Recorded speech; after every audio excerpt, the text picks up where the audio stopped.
Madame, Monsieur, bonsoir. Voici les titres de l'actualité de ce dimanche 23 septembre. La disparition d'un mythe, le mime Marceau est mort à l'âge de 84 ans. C'était un artiste qui avait arpenté les scènes du monde avec son personnage et son art, influencé par la commedia dell'arte et les génies du cinéma muet. Quels sont vraiment les chiens dangereux? Au lendemain de la mort accidentelle d'un enfant de 10 ans, nous poserons ce soir la question à la ministre de l'Intérieur, Michèle Alliot-Marie, qui sera avec nous et qui entend proposer de nouvelles mesures.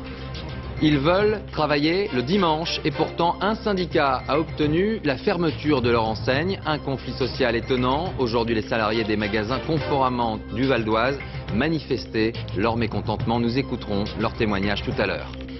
Ils n'ont pas d'excuses. Voilà les propos tenus par la jeune Mama Galédou, grièvement brûlée dans l'incendie criminel d'un bus en octobre 2006 à Marseille. Ce mardi s'ouvre le procès de 2 des mineurs accusés d'avoir participé au drame. Enfin, du cinéma avec l'adaptation du livre de Frédéric Beigbeder, 99 francs, mise en scène par Yann Kounen et interprété par Jean Dujardin, acteur qui s'est fixé une règle de vie, apparemment profiter de l'instant présent, un présent synonyme de succès et de popularité. Nous ferons le point sur tout cela avec lui à la fin de ce journal. Il avait une imagination débordante, celle qui vous permet de créer une intense émotion par de simples gestes. Universel était le talent du mime Marceau, lui qui n'avait pas besoin de mots pour nous parler. À Pékin, à New York, à Paris, sa frêle silhouette exprimait un langage qui touchait aussi bien les petits que les grands. Marcel Marceau est mort à l'âge de 84 ans. Il y avait quelque chose en lui de Charlie Chaplin, Abdel Mostefa. Pas le moindre mot, juste les rires des spectateurs. Rien que le corps pour exprimer toutes les émotions. Pour définir un objet par sa forme, pour exprimer des poissons, des éléments fluides. Souvent, quand vous êtes très ému, vous dites « je suis tellement ému que je ne trouve pas de mots ». Marcel Marceau ne trouve pas sa voix tout de suite. Au sortir de la Seconde Guerre mondiale, il est d'abord peintre. C'est au fil de rencontres qu'il se rapproche du théâtre, puis de cette pantomime à laquelle il a déjà goûté dès son plus jeune âge. Ici, la photo, par exemple, me représente quand j'avais 12 ans, et je mimais Charlot. Charlot, c'était mon idole, et il l'est resté en quelque sorte. Comme Charlot, son personnage, Bip, est connu et reconnu à travers le monde entier. Quand Mel Brooks parodie le cinéma muet, il fait appel à Marcel Marceau et lui donne la seule réplique orale du film. Non! Non, Michael Jackson n'a pas inventé ce célèbre pas de danse, le moonwalk. Il l'a simplement emprunté, comme un hommage à quelqu'un qu'on admire et que l'on cite. Attention! Attention les enfants! Marcel Marceau dans son école de mime à Paris, entre 2 tournées à l'étranger. Avant, ou peut-être après, l'un des 250 spectacles annuels, donnés avec de l'enthousiasme, encore et toujours. 7 et 8. Même quand je sais que mon œuvre est classique maintenant et qu'elle restera dans le temps, il faut toujours jouer, même si c'est la 10 millième fois, comme si c'était la première fois. Avec la fraîcheur d'un enfant, plus de 60 ans de carrière, passé à interpréter sa singulière chanson de geste. Comment éviter ce type de drame? Hier à Auteuil, une commune de l'Oise, la petite Amandine âgée de 10 ans jouait tout simplement dans la cour de sa maison aux côtés de 2 chiens qui la connaissaient bien. 2 chiens, 2 dogs allemands qui n'appartiennent pas à la catégorie des chiens dits dangereux. Et pourtant, le drame a bel et bien eu lieu. Amaury Guibert, Aurélien Chaplin. Armes au poing, les gendarmes sont sur leur garde. Des précautions maximales alors que les 2 chiens sont enfermés dans une remise, mais pas encore calmés.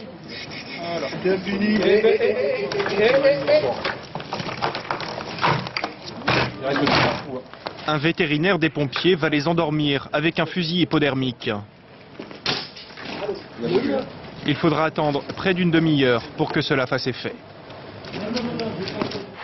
Quelques minutes auparavant, les 2 dogs allemands jouaient dans la cour de cette maison avec Amandine, 10 ans.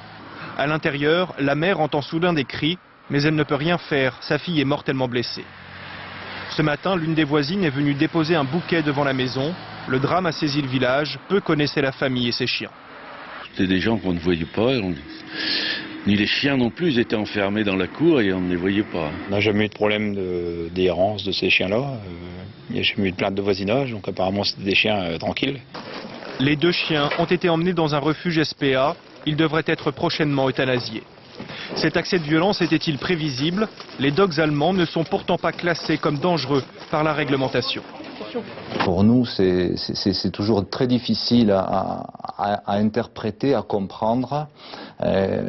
On parle souvent de conflits hiérarchiques avec ces animaux. Le beau-père de la fillette, propriétaire de l'un des chiens, a été entendu par les gendarmes hier soir, puis relâché.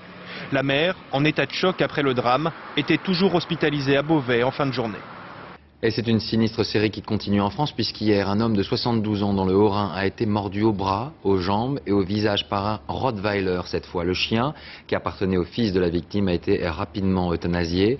Le Rottweiler apparaît sur la liste des chiens qualifiés de dangereux, mais en revanche, le dog allemand, lui, n'y est pas. Alors comment s'y retrouver? Quels sont vraiment ces chiens dangereux? Avant de retrouver la ministre de l'Intérieur, le point avec Christian Autain et Damien Louvet. Voici des dogs allemands, 1 mètre au garrot, 70 kilos de muscles.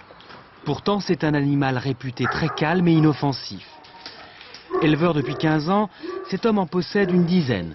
Il en a vendu à plusieurs familles, mais il admet, leur dressage nécessite des précautions. Si vous avez un enfant, si vous faites une caresse à l'enfant, il faut faire une caresse au chien. Si vous donnez quelque chose à l'un, il faut le donner un petit peu à l'autre, pour qu'il n'y ait pas de jalousie. Ça, c'est un caractère du dog qui est tellement près qu'il faut le considérer comme la famille. Aujourd'hui, les dogs allemands ne sont pas répertoriés comme dangereux d'après la loi. Seules 2 catégories de chiens sont soumises à réglementation. La première concerne les chiens d'attaque, les pitbulls.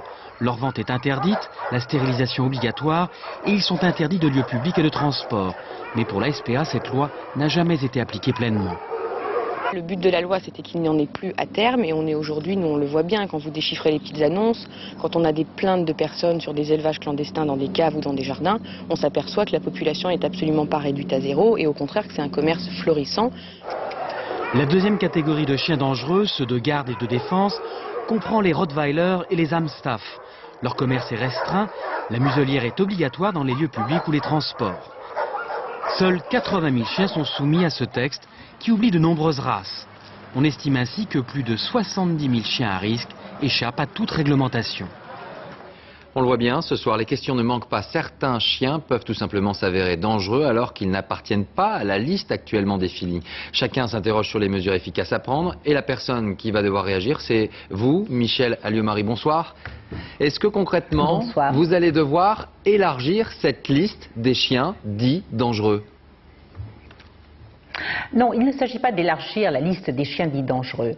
La première des choses à faire, c'est effectivement de s'occuper des chiens dangereux pour limiter les risques. J'avais réuni le 27 août dernier, à la suite d'accidents qui se sont produits cet été, les services des ministères concernés, c'est-à-dire l'Intérieur et l'Agriculture, la SPA, l'Association des maires de France. Nous avions à cette occasion vu quelles pouvaient être un certain nombre de lacunes des lois qui ont été prises jusqu'à présent et nous avons envisagé des mesures. Dans ces mesures, il y en a un certain nombre qui exigent une habilitation législative. Depuis, nous avons travaillé.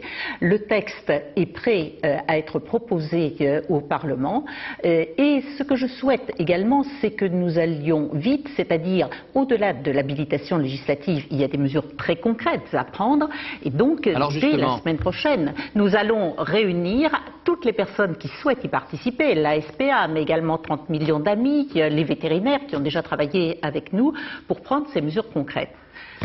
Alors ces mesures concrètes, quelles sont-elles? C'est ça? Oui, quelles sont-elles?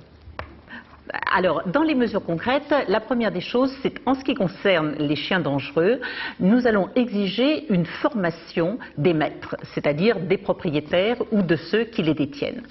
Deuxièmement, nous allons également exiger un certificat du vétérinaire au moment où ces chiens sont déclarés à la mairie. Enfin, je veux mettre un contrôle beaucoup plus strict à l'importation. En effet, nous avons le sentiment qu'il y a une importation, notamment de pays de l'Est, d'un certain nombre de chiens qui ont été déclarés en extinction, c'est-à-dire notamment les chiens de la catégorie 1.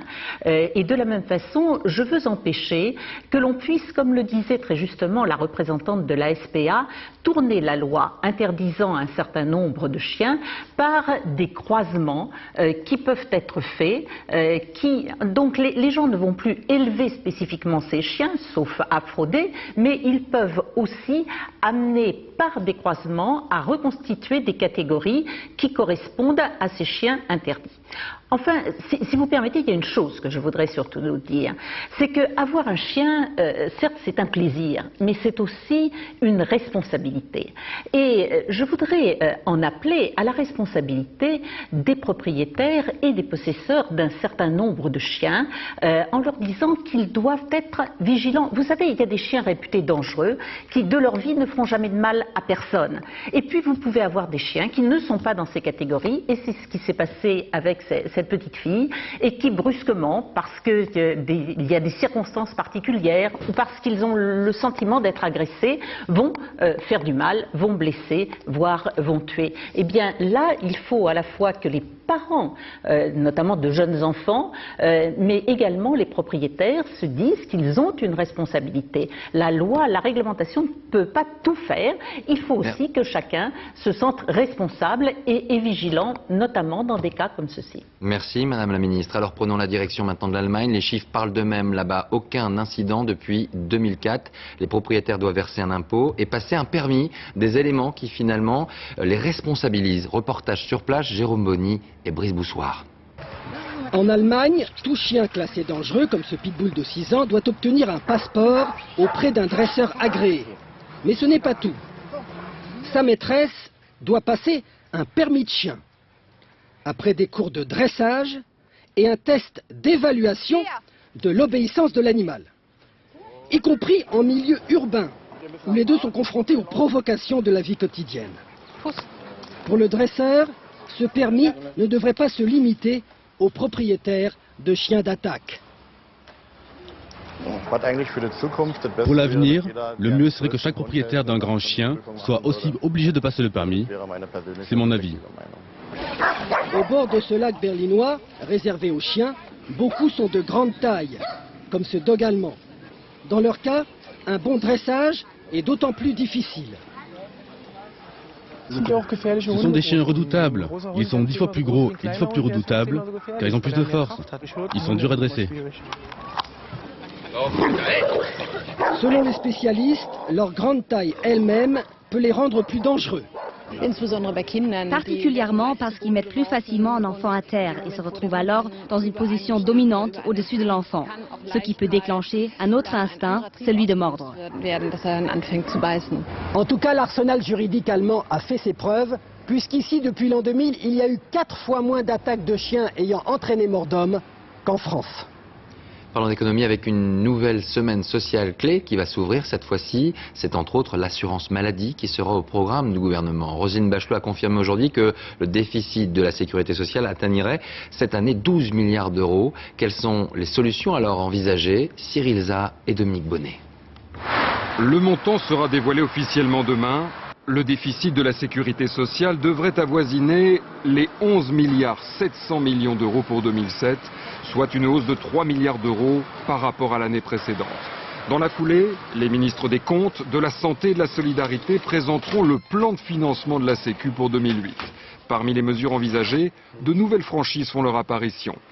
50 centimes d'euros non remboursés sur chaque boîte de médicaments, 50 centimes sur les actes paramédicaux, moins 2 euros pour le transport en ambulance. 800 millions d'économies au total, utilisés pour financer entre autres les soins palliatifs et le plan Alzheimer.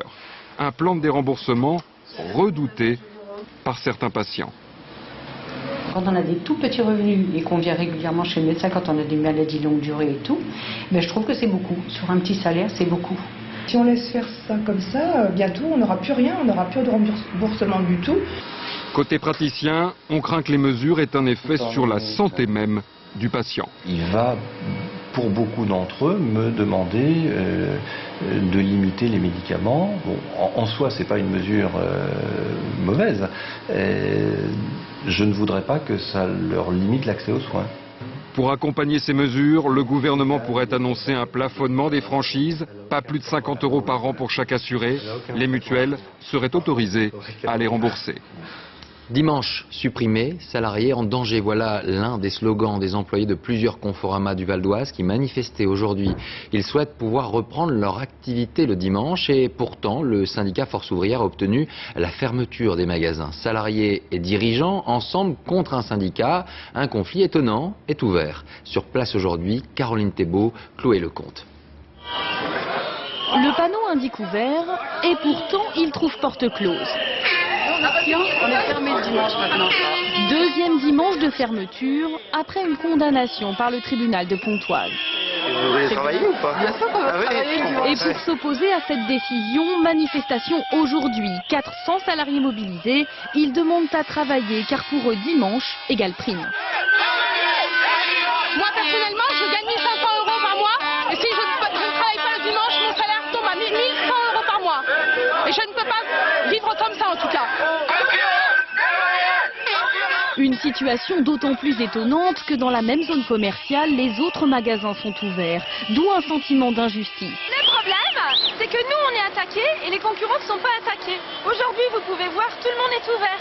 Il n'y a que nous qui sommes fermés. À l'origine de cette fermeture, cet homme et surtout son syndicat, Force Ouvrière. Il s'appuie sur la loi de 1906 sur le repos dominical. Mot d'ordre, pas de travail le dimanche et des salaires réévalués. Donc nous, ce qu'on demande, c'est la réintégration de ces primes dans les salaires et la fermeture des magasins le dimanche pour que les salariés puissent bénéficier du dimanche pour rencontrer leur famille.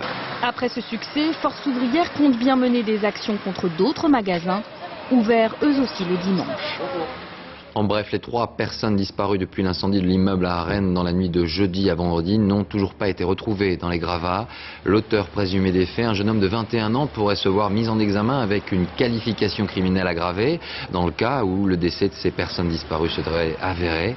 L'homme était en état d'ébriété au moment des faits. Justice, vous vous souvenez certainement de cette jeune femme, Mama Galédou, très grièvement brûlée dans un bus à Marseille. Et bien, 1 an après les faits, le procès de 2 des incendiaires présumés s'ouvre cette semaine. Alors connaît-on désormais le scénario du drame? La victime, toujours soignée pour ses brûlures, hésite encore à se rendre au procès. Le rappel des faits avec Yannick Aroussi et Benoît Jourdan. L'état de la carcasse témoigne de la violence de l'incendie. Le 28 octobre 2006, un groupe de jeunes gens entre dans le véhicule, déverse de l'essence et allume le feu. Les passagers arrivent à sortir, sauf Mama Galédou, une jeune étudiante de 26 ans, transformée en torche vivante. Elle sera brûlée sur 62% de la surface du corps. On a vu le bus avancer au pas, en flammes, complètement en flammes, on ne voyait rien, et qui s'est encastré contre le rond-point. Parmi les passagers ce soir-là, Karim, étudiant lui aussi. Légèrement brûlé à la tête en sortant du bus, il garde de profondes plaies psychologiques. Et on était là en train de discuter, on était 3 amis, et puis on a entendu des cris, puis il y avait des flammes. On est sorti, on a trouvé Mama Galédou qui brûlait, c'est vraiment très horrible. Jusqu'à maintenant, ces scènes ne quittent pas mes yeux toutes les nuits, tous les soirs. L'enquête est rapidement bouclée. Quelques jours après les faits, 8 jeunes du quartier sont interpellés. Ils diront avoir provoqué l'incendie pour reproduire les violences urbaines qui se déroulaient alors en banlieue parisienne. 3 d'entre eux ont admis avoir eu des gestes en relation directe avec cet incendie volontaire. Aucun d'eux n'a admis avoir répandu l'essence, ni encore moins allumé cette essence. Et ce silence va durer, ni pendant les confrontations, ni lors de la reconstitution. Celui qui a allumé le feu ne se dénoncera. Les parties civiles attendent des procès une prise de conscience de la part des adolescents. Les 2 plus jeunes comparaîtront dès mardi devant le tribunal pour enfants. Les autres seront jugés en décembre par la cour d'assises des mineurs. À l'étranger, l'état d'urgence déclaré en Afrique centrale et en Afrique de l'Ouest. Cela fait maintenant plusieurs jours que des pluies diluviennes s'abattent sur le Mali, le Togo ou encore le Burkina Faso. Au total, une vingtaine de pays sont touchés. Les conséquences sont dramatiques. Il y a près de 300 morts et 1,5 million de sinistrés. Images commentées par Gilles Rabine. Des villageois naufragés dans leur propre village et livrés à eux-mêmes la plupart du temps, sans secours, sans vivres et sans moyens. Les routes et les ponts sont coupés, les maisons inondées, les cultures détruites. Le village tout entier est submergé. Tout a été dévasté par l'inondation. Les bâtiments publics comme les maisons privées. De mémoire d'homme au Ghana, on n'avait jamais vu ça. Il pleut depuis plusieurs semaines, rien n'a résisté et le premier hélicoptère de secours d'urgence a mis plusieurs jours à arriver. En Ouganda, au Rwanda, comme dans tous les pays de la région des Grands Lacs, c'est pire, car les villages sont faits de huttes et de maisons en terre et les routes ont tout simplement disparu. Nous n'avons rien à manger, nous mourrons de faim. Les gens n'ont plus d'abri. Pour tous, c'est la famine. Et la malaria explose maintenant, parce que le village est cerné par les eaux. De l'Afrique de l'Ouest à l'Afrique de l'Est, 18 pays sont touchés, des régions vertes comme des régions désertiques. Même situation de catastrophe générale dans une partie de l'Afrique francophone. Au Togo, les autorités sont manifestement dépassées par l'ampleur des inondations. Nous allons faire tout ce que nous pouvons pour porter secours aux victimes. Dans toute l'Afrique, les inondations ont fait au moins 250 morts, 600 000 sans-abri, 1,5 million de sinistrés. Un bilan très provisoire. Ils ont aussi perdu leurs troupeaux et ils vont avoir besoin d'une aide substantielle. Car le pire est à venir, il n'y aura pas de récolte avant mai 2008, c'est-à-dire avant 8 mois. La junte militaire en Birmanie, de plus en plus sous la pression de la rue, la population, on le sait désormais, épaulée par les moines bouddhistes, réclame une amélioration de son niveau de vie. Un foyer sur 4 vit sous le seuil de pauvreté malgré d'importantes réserves de gaz naturel. Aujourd'hui, la secrétaire d'État américaine Condi Rice a dénoncé, je cite, le régime brutal au pouvoir en Birmanie. La Birmanie qui sera au programme des nombreuses questions abordées dès mardi devant l'Assemblée générale de l'ONU. Le dossier iranien le sera également. Le président Ahmadinejad est arrivé aux États-Unis et pour la première fois, le président français Nicolas Sarkozy participera à ce traditionnel rendez-vous diplomatique. Profitons de cette actualité pour faire le point sur sa vision en matière de politique étrangère avec Bernard Lebrun. La France de retour dans l'Europe, ce n'est plus un slogan. C'est désormais un fait d'ailleurs très attendu par la presse à Bruxelles. Sur le fond, ce 21 juin, 2 ans après le rejet de la Constitution par les Français, le président de la République vient vendre, avec son équipe, le fameux traité simplifié. Sans nouveau référendum, cela va sans dire. Sur la forme, c'est surtout son premier conseil de l'Union européenne et d'emblée, le président affiche une affection toute particulière pour l'Espagne. Zapatero, il faut aller. Viva Espagne. Un grand moment de sincérité, la voix du cœur. Mais il est comme cela le président, direct, peu avare de compliments, les mains toujours en mouvement, et cela marche. Même les Polonais adopteront son traité simplifié. Renouveler l'amitié. Il y a des vacances plus diplomatiques que d'autres. Au menu du pique-nique, la réconciliation France-Amérique. Est-ce qu'on est d'accord sur tout? Non. Parce que dans une famille, on peut avoir des désaccords. Mais, concluait le président, on est dans la même famille.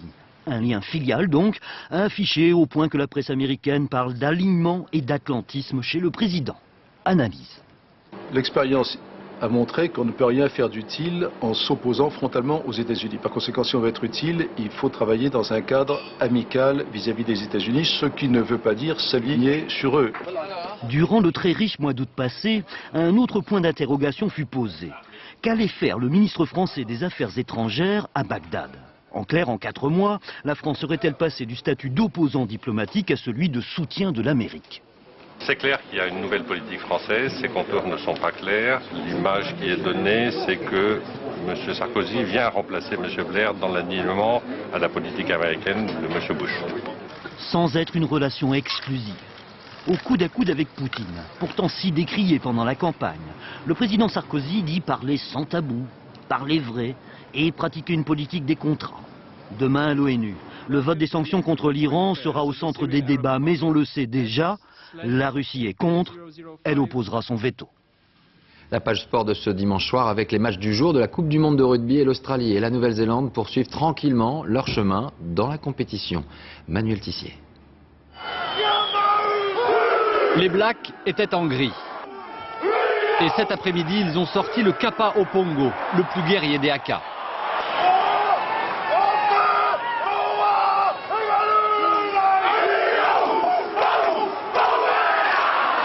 En face, l'Écosse alignait une équipe de réservistes, avec des maillots étrangement ressemblants.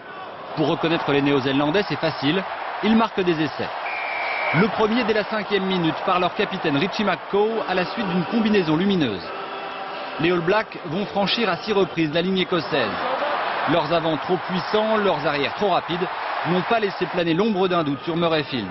En 100 ans et 25 rencontres, les Néo-Zélandais n'avaient jamais perdu face à l'Écosse. La Nouvelle-Zélande sera bien en quart de finale à Cardiff. Ce sera le 6 octobre et c'est un rendez-vous que la France espère bien éviter. À Montpellier, pas de problème de maillot pour ce supporter de Sébastien Chabal. Pas de problème non plus pour les Australiens en jaune. Ils ont décroché leur billet pour les quarts de finale. 7 essais pour les champions du monde 1999. Mais les îles Fidji n'ont pas démérité. Ils ont marqué 2 essais. Score final, 55-12. Un mot de football avec les résultats des 2 rencontres de cette fin d'après-midi, avec tout d'abord la défaite du PSG au Parc des Princes, défaite 2-0 face aux Girondins de Bordeaux. Autre victoire à l'extérieur, celle de Sochaux à Rennes, 2-0. Ce soir, Lyon rencontre Lille. Voilà pour le deuxième but. La page cinéma de ce dimanche, après 99 francs le livre, signé Frédéric Becbédé. Voici le film de Yann Kounen. Le héros Octave Parango est interprété par Jean Dujardin, un acteur qui s'interroge parfois encore sur le succès de Brice de Nice. Acteur saisissant mais aussi insaisissable qui dans son jeu de perruque a troqué le blond du surfeur pour le brun du publicitaire, toxicomane et angoissé. Au final, un nouveau masque et une nouvelle facette de son talent. Avant de le retrouver, 99 francs vu par Pascal Deschamps et Abdel Zouyesh. Je me prénomme Octave et m'habille chez APC. Je suis publicitaire. Eh oui, je pollue l'univers. Je suis le type qui vous vend de la merde, qui vous fait rêver de ces choses que vous n'aurez jamais. Dans 99 francs, Frédéric Becbédé racontait ses années de publicitaire. Un mea culpa en forme de pamphlet dans lequel il dénonçait les tares de la pub, machine à abêtir. Jamais crétin irresponsable n'a été aussi puissant que moi depuis 2000 ans. 7 ans plus tard, Yann Kounen s'empare de ce brûlot inspiré pour retracer le parcours d'un type riche et satisfait qui du jour au lendemain décide de dynamiter le système qui le fait vivre. J'ai 12 000 tonnes de yaourt à écouler cette année. Alors du jeune, ok. Du sexy, ok. Pense à fermer les yeux quand tu avales. Il faut qu'on sente le plaisir dans ta gorge aussi. Et tu rêves. C'est surtout la possibilité de décrire, en fait, à travers les tribulations d'Octave Parango, publicitaire en chute libre, la chute libre de l'hyperconsommation. C'est quoi votre alimentation? Une belle barre chocolatée avec une bonne mousse de lait à l'intérieur pour ta croissance. Non! Vous ne pouvez pas couper cette musique là, c'est très chiant. Écoutez, voilà, vous marchez sur des croix. Ce jus d'orange est faux. Cette assiette est collée. Regardez, il y a un technicien qui est là, regardez. Il y a des caméras partout. Regardez, regardez. Chronique d'un pétage de plomb en règle, 99 francs réussit à être drôle sans perdre trop de la causticité du texte de Becbédé. Si un film peut permettre d'ouvrir un peu les yeux des gens sur la manière dont ils sont manipulés, la façon dont ils vivent, ce sera gagné. C'est pas un film. Je pense pas que le réalisateur Yann Kounen, je pense pas qu'il ait prétendu faire un film à message politique ou très engagé, mais pour une fois, il y a une comédie qui nous amène à nous interroger sur notre façon de vivre. Vous croyez que j'embellis le monde? Perdu, je le bousille. Pour voir 99 francs, il vous faudra tout de même en dépenser 60, soit environ 9 € en plein tarif. Ça n'est pas donné, mais pour un bon film avec une star en grande forme, on va dire que ça les vaut. Et on a la chance ce soir d'avoir avec nous Jean Dujardin. Bonsoir, merci d'être avec nous. Bonsoir, merci. Alors on vous avez vu en blond, en surfeur, on vous a vu également les cheveux gominés en OSS 117, vous voilà avec une perruque brune. Oui. Alors c'est qui cet Octave Parango? Octave Parango, c'est un publicitaire a priori de génie, manipulateur, qui est lui-même manipulé et qui a qu'une envie, c'est de s'en sortir et de faire un espèce d'attentat publicitaire et de retrouver l'essentiel. Finalement, vous êtes fait la tête de Frédéric Becbédé. C'est lourd à porter ou pas?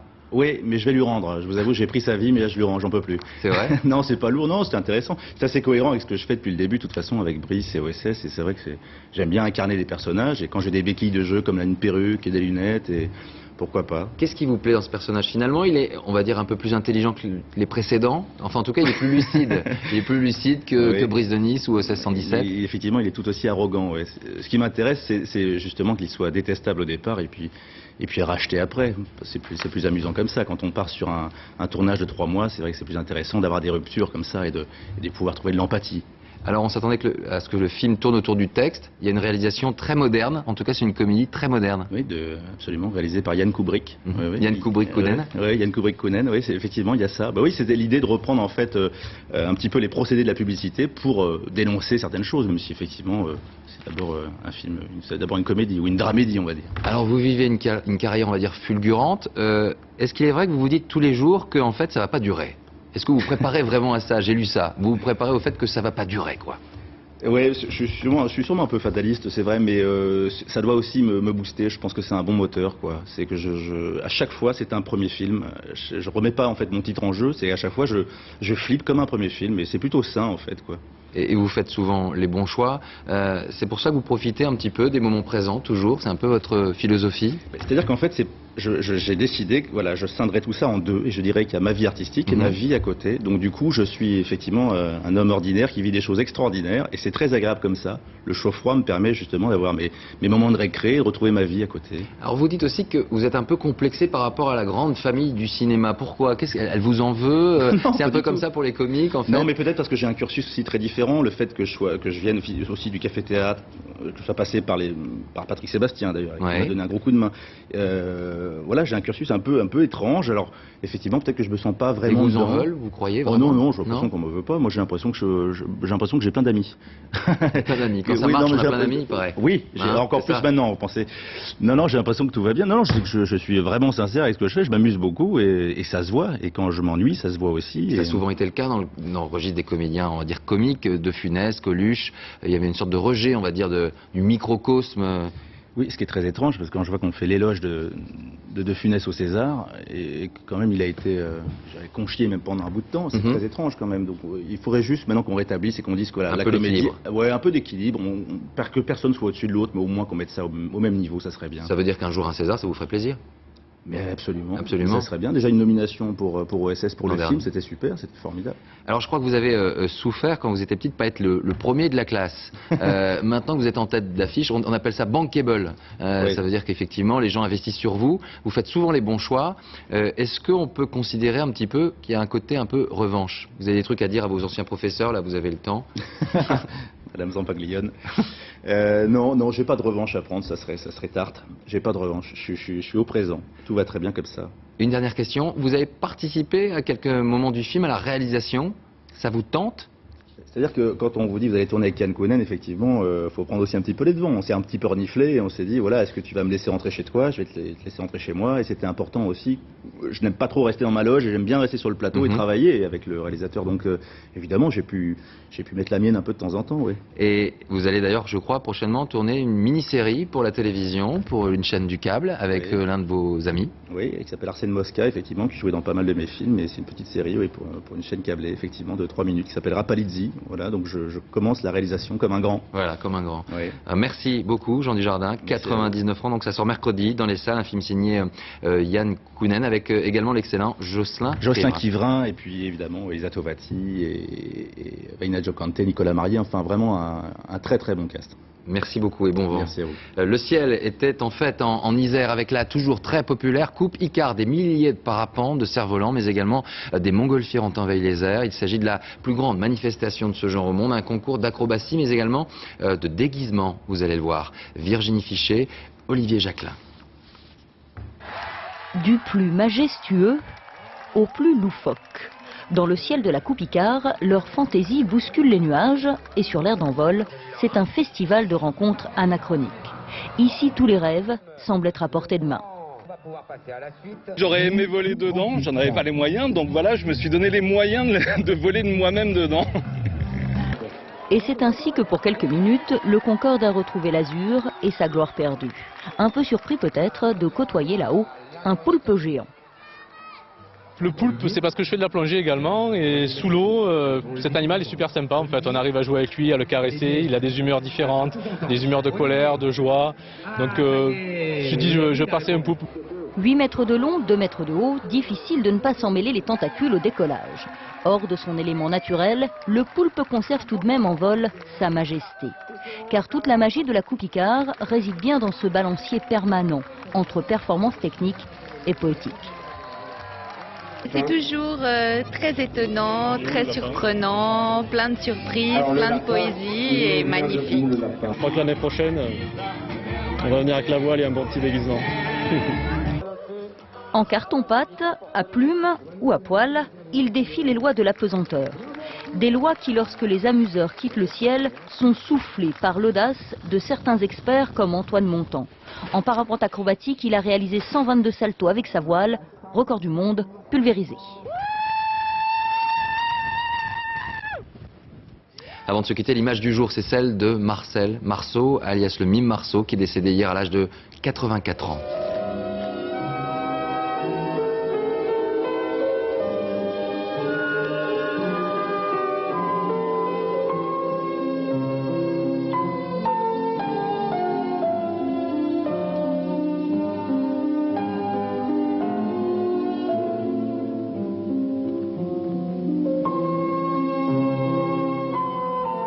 Voilà pour l'actualité de ce dimanche, merci de l'avoir suivi. Soirée cinéma à 20h50, un film français, Tout pour plaire avec Mathilde Seigné et Anne Parillo. Avant cela, la météo, Isabelle Martinet. Passez une belle semaine avec Élise Lucet à 13h et David Pujadas à 20h. Au revoir.